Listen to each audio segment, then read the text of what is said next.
Hello everyone, welcome to my channel. तो अब हम बात करते हैं हमारी कम्युनिटी में नेक्स्ट टॉपिक की। तो कम्युनिटी का जो नेक्स्ट टॉपिक है उसमें चली हुई है हमारी फिजिकल हेल्थ। तो फिजिकल हेल्थ में हमारा जो टॉपिक है वो चला हुआ है इसके अंदर डेंटल का। तो हम डेंटल क्राइसिस के बारे में जान लेते हैं कि हमारे दांतों में क्या क्या प्रॉब्लम हो सकती है और किस तरीके से हम उनको ठीक रख सकते हैं। तो फिजिकल और मेंटल हेल्थ दोनों ही करनी है। फिलहाल हम डेंटल के बारे में देखते हैं। तो डेंटल अगर अपने अपने दांतों को स्वस्थ रखना है तो रेगुलर चेकअप जो है वो आप जरूर कराएंगे अपना। तो डेंटल चेकअप जो है वो 2 बार कराना है साल में, बहुत ज़्यादा ज़रूरी होता है। डायग्नोज कराना है, उसका ट्रीटमेंट कराएंगे, डेंटल एलिमेंट्स वगैरह सारी चीज़ों का। और कुछ जो देश होते हैं वो रेगुलर डेंटल चेकअप की सर्विसेज जो है वो प्रोवाइड करी जाती है स्कूलों के अंदर, जो कि बच्चों का रेगुलर चेकअप कराया जाता है एक नर्स के द्वारा। और डेंटल हाइजीनिस्ट के बारे में भी, दांतों को साफ सुथरा रखने के बारे में भी सारी चीज़ें बताई जाती हैं। ठीक है। और डाइट में क्या ध्यान रखेंगे, तो रिलेशनशिप हम बिटवीन क्या होता है डाइट और डेंटल डिजीज के अंदर हमारे कौन कौन सा जो रिलेशनशिप रिश्ता क्या होता है। तो इसमें हमारा सिविलाइज्ड जो कम्युनिटी है उसके अंदर क्या होता है कि डेंटल डिजीज जो होती हैं वो हमारी इंक्रीज क्यों होती हैं, क्या रिश्ता होता है इसमें। Excessive intake the refined carbohydrates, तो सबसे ज्यादा मात्रा में जो हम चीजें लेते हैं जो रिफाइंड होता है कार्बोहाइड्रेट्स यानी कि मीठे की चीजें ज्यादा होती हैं। हम शुगर लेते हैं, मिठाइयाँ लेते हैं, जलेबी है, पेस्ट्रीज है, केक है, चॉकलेट है, बिस्किट्स हैं। और ये प्रमोट करते हैं हमारे डेंटल क्राइसिस को। तो ये हमारी समस्याओं को बढ़ाते हैं। सॉफ्ट एंड स्टिकी फूड जो हम लेते हैं वो भी हमारे टीथ के अंदर क्या प्रोड्यूस करता है, यानी कि हानि जो है वो प्रोड्यूस करता है। और फूड जो है वो क्या करता है, वो क्विकली क्लियर करना बहुत ज्यादा जरूरी हो जाता है। Therefore the frequently in their of intake should be the reduce on other hands intake the fruit and vegetables. तो आपने क्या करना है, आपने इन सभी चीजों से छुटकारा पाने के लिए या फिर फ्रीक्वेंसी जो होती है हमारी, वो हमारी किस चीज की लेनी है। तो जो बीमारी की जो चीजें हैं उनकी फ्रीक्वेंसी को रिड्यूस करने के लिए हम फ्रूट वेजिटेबल्स की चीजें ले सकते हैं। एप्पल ले सकते हैं, कैरेट यानी कि सेब ले सकते हैं, गाजर ले सकते हैं, अजवाइन से रिलेटेड चीजें ले सकते हैं। Reduce are the frequency of the dental crisis. तो ये क्या करते हैं, ये सारी की सारी जो हमारी फ्रीक्वेंसी होती है बीमारी इन्फेक्शन को बढ़ाने वाली, उसको कम कर सकते हैं। Food are called natural of the toothbrush. तो फूड जो होता है ऐसी तरीके का जो फूड होता है वो नेचुरल से हमारे टूथब्रश माना जाता है। यानी कि आप गाजर खाते हैं या फिर आप सेब खाते हैं, फ्रूट खाते हैं, तो नेचुरल वो क्या करेगा, आपके दांतों पे जो जमा हुआ जो गंद होता है उनको वैसे ही साफ कर देता है। तो इसलिए नेचुरल टूथब्रश को मानते हैं। And daily intake should be the promoted. तो डेली हम लेने के लिए इस चीज को प्रमोट करना चाहिए। In fact of the should eat variety of food, और आपको अलग अलग प्रकार की वैरायटी में खाना जो है खाना चाहिए। तो इस प्रकार की डाइट अगर आप लेंगे तो आप डेंटल क्राइसिस से बच सकते हैं। आदतें जो होती हैं वो भी मेन होती है इसमें। तो आपने सबसे पहले जो अपनी हैबिट है वो प्रमोट करनी है डेंटल क्राइसिस से अगर आपने बचना है तो। क्योंकि जो डेंटल क्राइसिस होता है, जो हमारी हैबिट होती है वही हमारी बीमारियों दांतों की जो बीमारियां होती हैं उनको प्रमोट करने का काम करती हैं। तो habit holding of the sweet, अगर आप मीठी चीजें मुंह में रखते हैं, ठीक है, अगर आप इंक्रीज करते हैं टूथ, तो हमारे दांतों में हानि होनी स्टार्ट हो जाती है किसी प्रकार की मीठी चीज को मुंह में रखना। सिमिलरली जैसे बच्चा है उसके मुंह में जो है दूध की बोतल रख दी है और वो दूध पीते पीते बच्चा सो जाता है, तो स्वीट दूध जो होता है मीठा होता है, जूस वगैरह हम माउथ में रह जाता है। तो ये जितनी भी सारी चीजें हैं वो हमारी क्या करती हैं, वो सारी की सारी हमारी क्या करती हैं, हमारे दांतों के जो क्राइसिस है वो बढ़ा देती है। यानी कि मीठे को लेना या मीठे को सोते टाइम खाना, या जो मीठे के जितने भी पार्टिकल्स होते हैं कार्बोहाइड्रेट्स के या फिर शुगर के, वो हमारे दांतों के बीच में रह जाते हैं, तो वो हमारा इन्फेक्शन फैलाना स्टार्ट कर देते हैं। तो नेक्स्ट देखेंगे हम इसके अंदर। तो भाई इसमें देखेंगे केयर ऑफ द आईज। तो आंखों की जो केयर होती है वो किस तरीके से की जाती है। भाई आईज क्या होती है, विंडो ऑफ द लर्निंग। तो हमारे सीखने का जो सबसे पहली जो हमारी जो खिड़की होती है वो आंखें होती हैं। गुड आइट साइट जो होती है वो हमारी बहुत ज्यादा जरूरी होती है प्रॉपर डेवलपमेंट के लिए, कुछ भी करने के लिए। तो आंखें जो है बहुत ज्यादा जरूरी चीज होती है। जो कंडीशन होती है हमारी आंखों की वो कौन कौन सी हो जाती है, सबसे पहले इन्फेक्शन में कंजक्टिविटीज है, तो कोमा स्टे हो जाए, या किसी प्रकार की चोट लग जाए जो कि कॉर्नल अल्सर हो जाते हैं, कॉर्निया के भाग में छाले वगैरह हो जाते हैं, मॉल न्यूट्रिशन, अगर न्यूट्रिशन आप अच्छा नहीं ले रखे हैं तो उसमें नाइट ब्लाइंडनेस आपको हो सकती है। ठीक है। जेरोबिथाइलेमिया हो सकता है, आपको एरर आ सकता है रिफ्रैक्शन में। तो इतनी सारी चीजें जो है वो हमारी कंडीशन हो सकती है आईज की कुछ रीजन की वजह से। तो some reason are these again. तो वही इसके साथ साथ हमारी शॉर्ट साइटनेस या लॉन्ग साइटनेस भी हो जाती है, यानी कि दूर दृष्टि रोग, निकट दृष्टि रोग से। और अदर हमारा कैटरेक्ट है, ग्लूकोमा है, तो इतनी सारी प्रॉब्लम्स जो हमारी हो सकती हैं। और ये जो कंडीशन है ये हमारी if neglected may lead the visuals handicap and blindness. अगर आप इन सभी चीजों को नेग्लेक्ट करते हैं, नकारते हैं या ध्यान नहीं देते हैं, तो ये क्या लीड कर सकते हैं, आपका जो दृष्टि की जो चीजें हैं उससे आप हैंडीकैप यानी कि आप आइज हो सकते हैं, अंधे हो सकते हैं, आपको कोई भी प्रॉब्लम हो सकती है। तो ब्लाइंडनेस जो होती है ये क्या है, हमारी ग्लोबल प्रॉब्लम्स है हमारी, यानी कि बहुत फैली हुई ये हमारी समस्या है। तो estimated that there are about 1 million visuals handicapped peoples in the world. तो हमारे संसार में बहुत सारे लोग, बहुत सारे हैंडीकैप यानी कि बिलियन की संख्या में हैंडीकैप लोग जो है, अंधे लोगों की मात्रा पाई जाती है। जो कि हमारा जो इंडिया होता है उसमें भी नियरली 80 लाख लोग जो अंधे लोग हमारे मिल जाएंगे। तो ब्लाइंडनेस जो हमारी इंडिया के अंदर हम देखते हैं तो इसमें देखते हैं कि कैटरेक्ट से रिलेटेड जो लोग हैं वो 66.2% लोग जो है वो कैटरेक्ट के जो कैटरेक्ट जो हमारी प्रॉब्लम होती है उसके शिकार हैं, उससे अंधापन है यानी कि टोटल ब्लाइंडनेस में से। और जो रिफ्लेक्शन से जिससे जो हमारे संबंधित हैं, यानी कि उनके जो शिकार हुए हैं वो 0.1% लोग हैं। ग्लूकोमा के शिकार है 5.5% लोग हैं। पोस्टीरियर सेगमेंट यानी कि पिछले हिस्से की जो अगर जो किसी चीज की प्रॉब्लम है तो 5.9% लोग इसके शिकार हैं। डायबिटिक की वजह से, शुगर की प्रॉब्लम्स की वजह से 1.2% लोग आंखों की प्रॉब्लम से इसके शिकार है। कोरोनल हमारी ऑब्सिटीज जो हमारी है वो 7.4% लोग इसके शिकार है। और अदर कारण की वजह से जिनको अंधापन है वो 0.5% लोग हैं इंडिया के अंदर। तो बहुत सारे रीजन से हमारी अंधापन या आंखों में कोई ना कोई विजुअल एरिया में कोई ना कोई प्रॉब्लम क्रिएट जो है वो हमारी हो सकती है। तो नेक्स्ट देखते हैं इसके अंदर हम। इन्होंने बताया कि भाई सबसे पहले हम देखो उनको अगर आपने रोकना है तो किस चीज पर, आप prevention and control of infection, तो सबसे पहले आप इन्फेक्शन पे कंट्रोल रखोगे। कैसे रखोगे?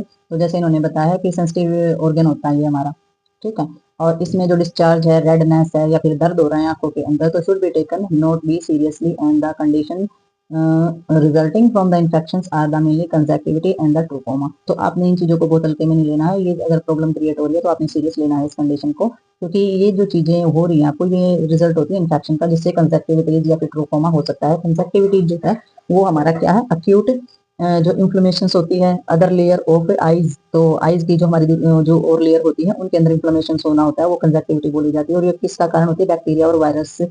वायरल जो प्रॉब्लम होती है, एजेंट होते हैं, उनकी वजह से हो सकता है। एलर्जी हो सकती है हमारी आईज के अंदर और चोट की वजह से भी हो सकती है, ठीक है। तो ये हमारा जो रिसेंट ईयर जो हमारे जो आने वाले जो साल है इसमें ये कंजक्टिविटी जो है महामारी के रूप में, मतलब कि महामारी यानी कि एक फैली हुई जो बीमारी होती है उसके रूप में आई है। तो रिपोर्ट में ये पता चला है इन चीजों का कि ये महामारी के रूप में आई है कंजक्टिविटी। और ट्रूकोमा फ्रॉम द कंजक्टिविटी, और ट्रूकोमा जो है वो कंजक्टिविटी का ही एक रूप है, कोज बाय द वायरस, जो कि एक वायरस की वजह से फैलता है। और it is the spread through the use of the infected clothes. तो इसमें जो इन्फेक्टेड क्लॉथ को अगर आपने यूज किया है, किसी का हैंड कर्चीफ यानी कि रुमाल है, टॉवल है, ठीक है, सुरमा या फिर किसी प्रकार का काजल वगैरह, काजल स्टिक है वो डाली है, अपने मक्खियां हैं, तो ये सारी इन चीजों का कारण बनती है। Trachoma is common in school children, जो स्कूल में पढ़ने वाले जो बच्चे होते हैं उनको तो ये बहुत ही कॉमन तरीके से हो जाता है। तो प्रिवेंटिव मेजर जो होते हैं इसमें, तो वो क्या किए जाएंगे? अर्ली डायग्नोसिस, यानी कि सबसे पहले इनकी जो असेसमेंट होता है वो जल्द से जल्द कराया जाना चाहिए, ट्रीटमेंट जल्द से जल्द कराया जाना चाहिए, और cure until cure is achieved, और अचीव करना चाहिए, यानी कि इसकी रोकथाम का जो है वो पूरा प्रबंध पहले करना चाहिए। और हेल्थ एजुकेशन से इसको रोका जा सकता है। अगर इसका जल्दी ट्रीटमेंट कराया जाए, डायग्नोज करा के, तो इसको क्योर किया जा सकता है। और एजुकेशन यानी कि किसी को समझा करके, बता करके, शिक्षित करके इस चीज के बारे में इससे बचाया जा सकता है। तो नेक्स्ट देखेंगे इसमें हम। तो भाई हमारी आंखों की जो भी समस्या है आंखों से संबंधित है, तो इसको रोकने के लिए हम कुछ और भी चीजें अपना सकते हैं, कुछ और चीजें भी हमारी संबंधित होती है इससे, जैसे कि गुड डाइट, अच्छी डाइट अगर हम लेते हैं तो some eyes disease due to the malnutrition, तो कुछ बीमारियां जो ऐसी होती है जो हमारे कम न्यूट्रिशन की वजह से हो सकते हैं, जैसे कि डेफिशिएंसी ऑफ विटामिन ए, जैसे कि विटामिन ए की कमी हो जाना हमारी डाइट के अंदर, तो ये जेरोसिस जैसी प्रॉब्लम जो होती है वो हमारी बढ़ा देती है, ड्राइनेस हो जाती है हमारी, और कंजक्टिवा की जो प्रॉब्लम है वो हमारी आंखों के अंदर बढ़ जाती है, ठीक है। कैरेटो जो मेलिसा जो हमारी प्रॉब्लम्स होती है, वो हमारा जो कॉर्निया होता है वो नरम हो जाता है, उसमें सॉफ्टनेस हो जाती है, तो ये प्रॉब्लम हमारी बढ़ सकती है। नाइट ब्लाइंडनेस यानी कि रतन जीरो जिसको बोलते हैं, वो हमारा बहुत ही इंपॉर्टेंट डिजीज इन इंडिया। तो ये हमारी इंडिया के अंदर पाई जाने वाली कुछ बीमारियां हैं जो बहुत ज्यादा पाई जाती हैं। ऑल प्रिवेंटेबल से इंश्योरिंग ए वेल बैलेंस डाइट, तो इनको हमारी अच्छी से अच्छी डाइट दे करके इन बीमारियों को रोका जा सकता है, ठीक है। तो इसमें प्रोटेक्टिव फूड्स जो है वो ले सकते हैं, जैसे कि ग्रीन लीफ, हरे पत्ते, सब्जियां, फ्रूट, दूध और बटर जैसी चीजें जो है वो आप शामिल कर सकते हैं और इस प्रॉब्लम से बच सकते हैं। ये जो है ये हमारी जो बताई है हरी पत्तेदार सब्जियां, या डेली रूटीन की जो हमारी डाइट है उसके अंदर ही शामिल कर सकते हैं। Because blindness due to vitamin A deficiency so common is the certain part of the country, तो हमारे देश के अंदर ये कॉमन है कि विटामिन जो हमारा ए है उसकी डेफिशिएंसी होने वाले ये ब्लाइंडनेस रोग होते हैं हमारे, तो किसी की पूर्ति से ये ठीक हो सकते हैं। जैसे कि आंध्र प्रदेश है, तमिलनाडु है, केरला है, बिहार है, उड़ीसा है। Government of India 1970 launch of the programme of the mass prophylaxis, तो 1970 में हमारी इंडिया की जो गवर्नमेंट है ना उसने लॉन्च किया था एक प्रोग्राम मास प्रोफैलेक्सिस, क्योंकि उसके अंदर जो है सारी की सारी चीजें सीमित की गई थी। और जो कि हमारी जो संख्या दे रखी है इसमें, जैसे कि 1 लाख से ज्यादा जो होते हैं हमारे 9 मंथ एज के, या फिर हमारे 2 लाख से ज्यादा जो है वो ट्वाइस ए ईयर, तो प्री स्कूल के जो बच्चे होते हैं उनको इस तरीके से प्रोग्राम में शामिल किया गया और उनको विटामिन ए की जो सप्लीमेंट है वो प्रोवाइड किए गए थे, और ये प्रोग्राम जो है वो प्रेजेंट किया गया था।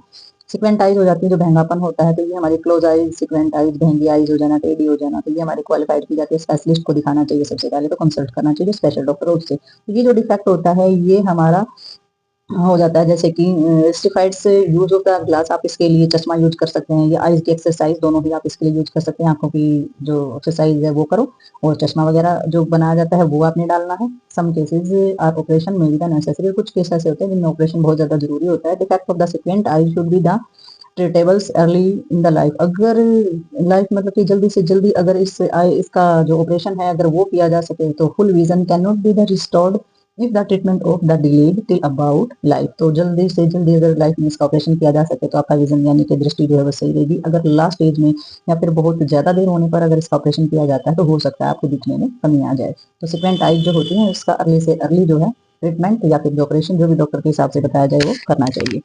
ठीक है, तो नेक्स्ट देखते हैं इसके अंदर हम लास्ट आ जाता है हमारा इसके अंदर रेगुलर चेकअप। तो रेगुलर चेकअप के अंदर हम सबसे पहले क्या करेंगे, साइन और सिम्टम्स जो हमारे होते हैं, sign of eyes disease such of the watery discharge, collections, pus, shortness, eyes of lead, swelling, eyes lead, blurred vision, spot before the eyes, headache, is fatigue, see is the colored hose around the light should not be the neglected।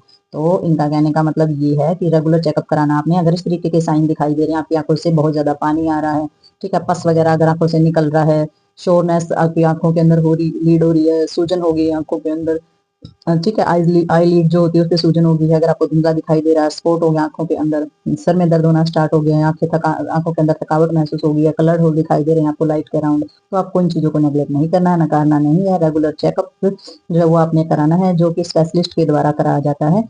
तो 10 साल की उम्र तक जो हमारा होता है, साल में एक बार चेकअप आप करा सकते हैं, और जैसे उम्र बड़ी होती है तो 3 साल में एक बार अब इसका चेकअप जो है वो आप करा सकते हैं। ट्रीटमेंट मैनी आई डिजीज, तो इसमें हमारा किसी भी जो आई से संबंधित जो भी बीमारी है उनका ट्रीटमेंट कराया जा सकता है। Must make the error of the reflection से, अगर इससे संबंधित कोई चीज है तो वो भी, और person age of the become more and more long side से, तो जो अगर किसी को अगर आई से संबंधित या विजन से संबंधित हमारे जो दूरदृष्टि रोग होता है तो वो हमारा क्या बोला जाता है, प्रेसोफोबिया बोला जाता है। शॉर्ट लाइटनेस से कार्ड ऑफ द मायोपिया, तो जो निकट दृष्टि दोष होता है वो हमारा मायोपिया बोला जाता है। Near everybody over the age of the 45 need glass for the close work, तो हमारा कोई भी है जो 45 की एज जिसकी हो गई है उसको नजदीक का काम या नजदीक की चीजें देखने के लिए ग्लास का इस्तेमाल करना पड़ता है, यानी कि चश्मे का इस्तेमाल जो है वो करना पड़ता है, और ये नेसेसरी होता है और आंखों के लिए सही भी होता है और प्रोटेक्टिव भी होता है। ठीक है, और आपकी आई साइट को वहीं पर स्टॉप करने में भी हेल्प करता है। तो ये जो चीजें थी हमारी आईज से रिलेटेड जितनी भी हमारी केयर थी हमारी कंप्लीट हो चुकी हैं। तो मिलते हैं नेक्स्ट वीडियो में और नेक्स्ट टॉपिक के साथ, तब तक के लिए बाय बाय।